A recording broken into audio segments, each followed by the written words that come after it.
گندم کی رپورٹس۔ آج گندم کے ریٹ میں ملا جلا رجحان دیکھا گیا۔ آج گندم کے ریٹ بہتر تھے پہلے کی نسبت۔ السلام علیکم دوستو، میں ہوں آپ کا ہوسٹ محمد رامیش اور آپ دیکھ رہے ہیں ہمارا یوٹیوب چینل۔ جو دوست ہمارے چینل پر نئے آئے ہیں ان سے گزارش ہے کہ ہمارے چینل کو سبسکرائب کریں، ویڈیو اچھی لگے تو لائک کریں۔ ہفتہ وار 7 ستمبر 2024۔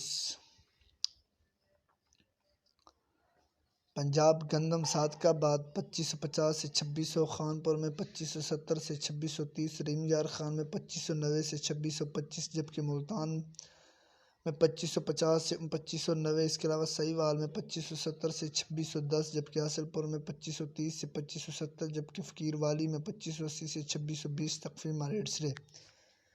اس کے علاوہ چشتیہ میں 2630 سے 2660، ہارون آباد میں 2520 سے 2570، جبکہ ٹونگا بونگا میں 2550 سے 2690 تقسیمہ ریٹس رہے، جبکہ بوڑے والا میں 2580 سے 2630، باول نگر میں 2530 سے 2580، ٹوبا ٹیکسنگ میں 2600 سے 2680، چوک منڈا میں 2610 سے 2660، جبکہ جمان میں 2500 سے 2580 تقسیمہ ریٹس رہے۔ ڈی جی خان میں 2620 سے 2670۔ گندم، کپاس، سرسوں اور مزید فصلوں کے ریٹ حاصل کرنے کے لیے ہمارے چینل کو سبسکرائب کریں، ویڈیو اچھی لگے تو لائک کریں۔ Thanks for watching this video. اللہ حافظ۔